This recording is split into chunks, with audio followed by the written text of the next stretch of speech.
आज की क्लास में हम स्टार्ट करते हैं de Broglie dualistic hypothesis. Means जो ये ड्यूलिस्टिक है, ड्यूल का मतलब क्या हो गया, डबल नेचर की। तो डी ब्रोगी एक साइंटिस्ट का नाम है और इस साइंटिस्ट ने क्या हाइपोथेसिस दी थी। इस साइंटिस्ट ने ये बताया कि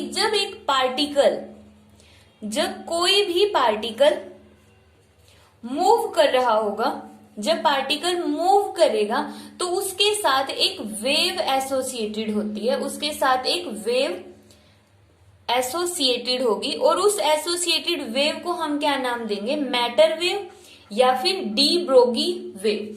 अब इसको हम कैसे समझ सकते हैं, इसको समझने के लिए हम एक एग्जांपल लेते हैं कि रेलवे ट्रैक से एक ट्रेन जा रही है। यहां से क्या गई, एक ट्रेन गई और हम यहां पर खड़े, इससे थोड़ा सा दूर अगर हम अपनी आई को क्लोज करके खड़े, आई को क्लोज करके खड़े और उस ट्रेन से थोड़ी सी डिस्टेंस पर, अगर क्लोज करने के बाद भी हम ये बता सकते हैं कि साइड से कोई पार्टिकल है या कुछ ऐसा है जो बहुत ही हाई स्पीड से पास हुआ है। क्यों?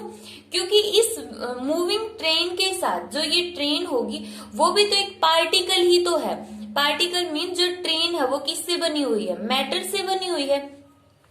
और जब वो मूव करेगी तो मूव करने के बाद उसके साथ एक वेव एसोसिएटेड होती है और उसी वेव को हम फील कर लेते हैं आई क्लोज करने के बाद भी। तो यहां से पता चलता है कि एक मैटर जब मूव करता है तो उसके साथ एक वेव एसोसिएटेड होती है जिसका नाम हमने दिया मैटर वेव या D ब्रोगी wave.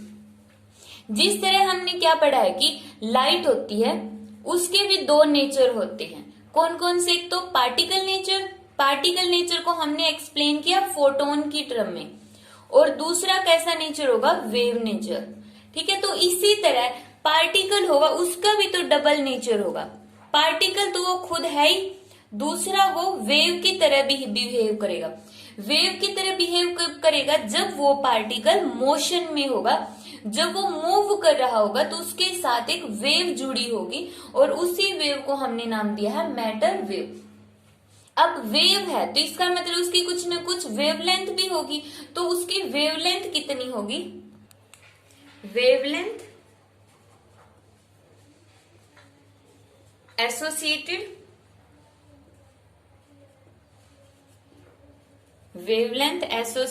With matter wave. जो ये ऊपर हमने वेव पढ़ी, अब वेव है तो उसकी वेवलेंथ भी है और वेवलेंथ कितनी होगी, h divide by M V. यहां पे h क्या है, h है प्लैंक्स कांस्टेंट। जो प्लैंक्स साइंटिस्ट था उसने अपना एक कांस्टेंट इंट्रोड्यूस करवा दिया जिसका नाम हमने रख दिया प्लैंक्स कांस्टेंट। इस प्लैंक्स कांस्टेंट की वैल्यू होती है 6.6 इंटू 10⁻⁻³ जूल सेकेंड। ये प्लैंक्स कांस्टेंट की वैल्यू है। m क्या है, m मास होगा उस मैटर का या उस पार्टिकल का जो मूव कर रहा है, कितनी वेलोसिटी से मूव कर रहा है, v उसकी वेलोसिटी होगी। तो मास इंटू वेलोसिटी मीन्स उसका लीनियर मोमेंटम। तो इस तरह से हम उस वेव की वेवलेंथ को कैलकुलेट कर सकते हैं। अब ये जो फॉर्मूला है वेवलेंथ का वो किसने दिया था, डी ब्रोगी ने दिया था। अब इस फॉर्मूले का डेरिवेशन देखते हैं कि डेरिवेशन क्या होगा डी ब्रोगी वेवलेंथ का। इस वेवलेंथ को उसने नाम दे दिया था डी ब्रोगी वेवलेंथ। डेरिवेशन के लिए हम स्टार्ट करते हैं according to Planck's quantum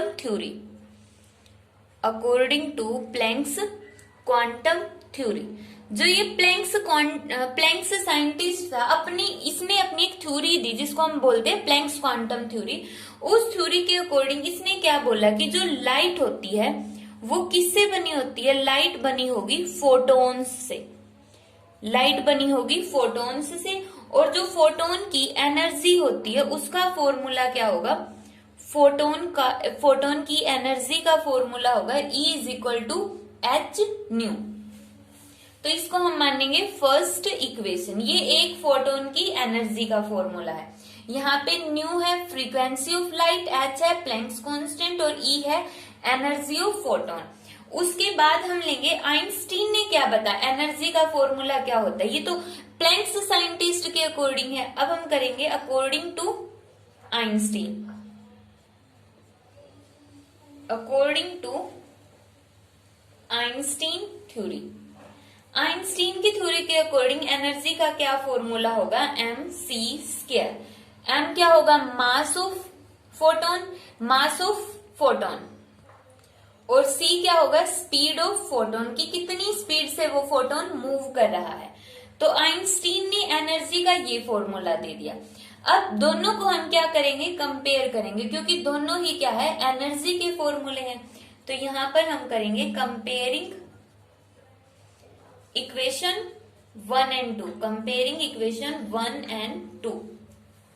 1 and 2 को कंपेयर करने के बाद क्या आता है, h nu is equal to mc²। यहां से m की वैल्यू क्या आ गई, m is equal to h nu divide by c²। ये आ गया हमारे पास मास का फॉर्मूला। इसको मान लो इक्वेशन 3। अब कोई भी फोटोन है या कोई भी पार्टिकल है, अगर वो मूव करेगा तो इसका मतलब उसके अंदर उसका मास तो है ही, प्लस उसकी क्या होगी, वेलोसिटी भी होगी। मास भी है और वेलोसिटी भी है, तो इसका मतलब उसका क्या होगा, मोमेंटम होगा। तो यहां पर हम लिखेंगे, तो मोमेंटम ऑफ फोटोन का फॉर्मूला क्या होगा, P is equal to mass into velocity. Mass की वैल्यू हमने ऊपर निकाल ली, कितनी होगी, इक्वेशन 3 का यूज करेंगे तो h nu divide by c²। Velocity of photon को रिप्रेजेंट करते हैं हम c से। अब एक c से ये एक c कैंसल, तो यहाँ पे मोमेंटम का फॉर्मूला क्या आ गया, momentum is equal to h nu divide by c। ये आ गया मोमेंटम का फॉर्मूला। अब यहाँ पे ये सिंपल सोल्व हो चुका है। अगर हम इसको थोड़ा सा और सोल्व करें तो क्या आएगा, अब हमें बताइए जो फ्रीक्वेंसी होती है, फ्रीक्वेंसी का फॉर्मूला क्या होता है, c बाय लैम्डा। फ्रीक्वेंसी का फॉर्मूला क्या होगा, c बाय लैम्डा। c क्या, speed of light, wavelength, lambda क्या, वेवलेंथ ऑफ लाइट। तो यहाँ पे हमें क्या निकालना, न्यू बाई c। तो c को न्यू के डिवाइड में ले जाओ, तो न्यू बाई c की जगह हम क्या लिख सकते हैं, 1 बाई लैम्डा। तो यहाँ पे क्या आ जाएगा, 1 by lambda means p is equal to h divide by lambda आ गया है। अब यहाँ पे हमें निकालना क्या था, डी ब्रोगी की वेवलेंथ, डी ब्रोगी वेवलेंथ कि जो डी ब्रोगी ने अपनी इक्वेशन दी थी, मींस मैटर की जो वेव दी थी, और उसने बताया था कि अगर मैटर मूव कर रहा है तो उसके साथ एक वेव एसोसिएटेड होगी, और उस वेव की कुछ न कुछ वेवलेंथ भी होगी, जो हमने कितनी मानी है, लैम्डा। तो लैम्डा को कैसे कैलकुलेट करेंगे हम, इस फॉर्मूले से, lambda is equal to h divide by p। h Planck's constant है, p मोमेंटम है। मोमेंटम यहाँ पे किसके इक्वल होगा, मोमेंटम मास इनटू वेलोसिटी।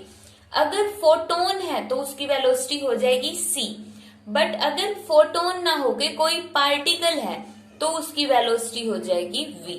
तो अगर पार्टिकल मूव कर रहा है, जैसे हमने ट्रेन मानी थी कि ट्रेन मूव कर रही है, तो उस केस में वेवलेंथ होगी h डिवाइड बाई mv।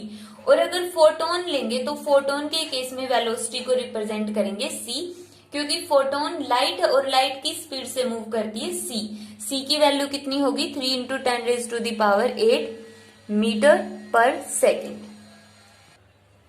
तो ये हमने वेवलेंथ निकाल दी। अब इस वेवलेंथ के ऊपर बेस्ड हम कुछ स्पेसिफिक केसेस देखते हैं। पहला केस होगा कि अगर वेलोसिटी कितनी है, इनफाइनाइट है। इनफाइनाइट मींस वेलोसिटी अगर बहुत ज्यादा है, तो यहाँ पे देखो अगर डिनोमिनेटर में हम इन्फिनिटी पुट कर देंगे तो लैम्डा कितना आ जाएगा, h divide by m। v की जगह पुट करो इन्फिनिटी, समथिंग बाई इन्फिनिटी कितना आएगा, 0। तो यहाँ पे वेवलेंथ कितनी आ गई, 0। अब 0 वेवलेंथ का मीनिंग क्या हुआ, वेवलेंथ जो वर्ड है वेव लेंथ, इसका मीनिंग क्या होगा, देखो वेव की लेंथ, जैसे हमने ये वेव ली है, यहां से शुरू हुई यहां पर खत्म, ये हो गई वेव। तो इस पूरी वेव की जो वेव लेंथ होगी ना, उसको हम क्या नाम देंगे, वेवलेंथ। यहां से लेकर यहां तक की जो लेंथ है, इसको हमने क्या नाम दिया है, वेवलेंथ नाम दिया। अब जीरो वेवलेंथ का मतलब क्या होगा, जैसे ये वेवलेंथ अगर हम 2 मीटर मान लेते, मान लिया ये 2 मीटर की है, फिर इसको हम थोड़ा सा और छोटा कर देते हैं। अब वेवलेंथ कितनी होगी, ये 1 मीटर की वेवलेंथ होगी। अगर इसको हम थोड़ा सा और छोटा कर दें तो अब क्या होगी, ये और भी छोटी होगी, मान लिया 50 सेंटीमीटर, थोड़ा सा और छोटा कर दो, अब मान लो ये 5 सेंटीमीटर की हो गई। तो हमें कितना करना है, 0 करना है। 0 का मतलब क्या होगा कि वेव बहुत ही जल्दी ही शुरू होगी और बहुत ही जल्दी फिनिश हो जाएगी, इस तरह से। तो यहाँ पे लैम्डा इज इक्वल टू 0 आ गया। जब वेलोसिटी कितनी होगी, इनफाइनाइट वेलोसिटी होगी, तो वेवलेंथ की वैल्यू आ जाएगी 0। मीन्स बहुत ही ज्यादा हाई फ्रीक्वेंसी की वेव प्रोड्यूस होगी। सेकंड केस होगा, अगर हम वेलोसिटी को 0 रख दे तो क्या होगा, वेवलेंथ का फॉर्मूला आ जाएगा h डिवाइड बाई मास और वेलोसिटी की वैल्यू 0। समथिंग बाई 0 कितना आएगा, इन्फिनिटी। तो यहाँ पे वेवलेंथ आ गया इन्फिनिटी।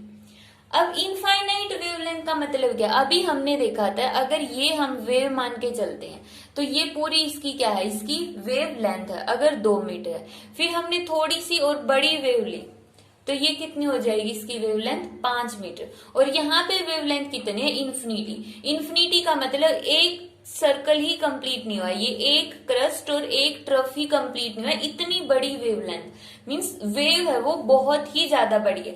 ज्यादा बड़ी का क्या मतलब हुआ, ज्यादा बड़ी का मतलब ये हुआ कि वहां पे कोई वेव एग्जिस्ट ही नहीं करती है, वेव एग्जिस्ट ही नहीं कर सकती इनफाइनाइट वेवलेंथ की। इनफाइनाइट वेवलेंथ, तो यहाँ पे देखो फ्रीक्वेंसी का फॉर्मूला क्या होता है, c by lambda. Frequency is equal to speed of light divide by wavelength. अगर हम वेवलेंथ को कितनी मान ले, इन्फिनिटी, तो फ्रीक्वेंसी कितनी हो गई, 0। फ्रीक्वेंसी 0 मतलब साइकिल 0 है, एक भी साइकिल कंप्लीट नहीं हुआ। यहाँ पर एक साइकिल कंप्लीट हो रहा, तो इसकी फ्रीक्वेंसी कितनी है, 1 है। और अगर हम इस तरह से लेते हैं, 1 सेकंड में ये 2 बार हो गया, एक सर्कल मीन्स एक क्रस्ट और एक ट्रफ, फिर एक क्रस्ट और एक ट्रफ। अब इसकी फ्रीक्वेंसी कितनी है, 2 फ्रीक्वेंसी है। तो इस केस में ये देखो फ्रीक्वेंसी कितनी है, 0। 0 फ्रीक्वेंसी का मतलब एक पाथ भी उसका कंप्लीट नहीं है। और जब पाथ ही कंप्लीट नहीं हुआ तो इसका मतलब वो कोई भी वेव नहीं है। तो यहां से बोलेंगे वेव एग्जिस्ट नहीं करती। अब वेव एग्जिस्ट नहीं करती का मतलब है कि अगर पार्टिकल की वेलोसिटी 0 है, अब जैसे ये मार्कर ही है, अगर यहाँ पे ये 0 वेलोसिटी से रखा हो, मतलब मूव ही नहीं कर रहा, मूव नहीं करेगा, तो इसकी कोई भी वेव इसके साथ जुड़ी नहीं होगी। अगर हम चाहते इसके साथ एक वेव जुड़ी हो तो इसको हमें बहुत ही स्पीड से मूव करवाना पड़ेगा, स्पीड से मूव करवाएंगे। और अगर यहाँ पे कुछ रखा है तो वहां पे जैसे हम खड़े, हमारे पास से कोई ऑब्जेक्ट ज्यादा वेलोसिटी से निकल जाता तो हम फील कर सकते हैं उसको। फील किसको करेंगे, उसके साथ जुड़ी हुई वेव को। और अगर वो ऑब्जेक्ट वहां पे मूव कर ही नहीं रहा तो इसका मतलब उसके साथ कोई भी वेव एसोसिएटेड नहीं है। तो डी ब्रोगी वेवलेंथ का मतलब कि कोई भी वेव की वेवलेंथ, और वो वेव सिर्फ तभी होगी अगर पार्टिकल मोशन में है। तो यहां से कंक्लूजन क्या निकलता है, कंक्लूजन निकल गया कि कोई भी मैटर अगर मूव कर रहा है तो उसके साथ एक वेव जुड़ी होती है और उस वेव को हम नाम देंगे मैटर वेव या डी ब्रोगी वेव। और उस वेव के साथ एक वेवलेंथ होती है जिसका फॉर्मूला हो गया h डिवाइड बाई mv। और ये वेव तभी एग्जिस्ट करेगी जब वो मोशन में होगी। अगर उसकी वेलोसिटी 0 हो गई, वेलोसिटी अगर 0 है तो उसके साथ कोई भी वेव नहीं जुड़ी हुई है। मीन्स अब वो जो पार्टिकल है, यहाँ पे आएगा मैटर, कि उस मैटर के साथ कोई भी मैटर वेव नहीं जुड़ी हुई है। और वो पार्टिकल सिर्फ और सिर्फ क्या है, उसके अंदर पार्टिकल नेचर ही है, उसके साथ वेव नेचर नहीं है। ठीक ठीक है। वैसे तो ड्यूलिस्टिक नेचर का मीनिंग क्या होगा कि वो पार्टिकल भी है और वेव भी है, बट जीरो वेलोसिटी का मतलब अब उसका वेव नेचर फिनिश हो गया, सिर्फ कौन सा नेचर बच गया है, पार्टिकल नेचर बच गया। अगर हम चाहते हैं दोनों नेचर हो तो उसकी कुछ न कुछ वेलोसिटी होनी चाहिए। तो ये तो था डी ब्रोगी ड्यूलिस्टिक हाइपोथेसिस। अब हम इसको टेम्परेचर की फॉर्म में देखते हैं। टेम्परेचर के साथ इसका रिलेशन देखने के लिए हम 11th क्लास में जो थर्मोडायनेमिक्स हमने पढ़ी थी वहां पर हमने एक लॉ पढ़ा था, लॉ ऑफ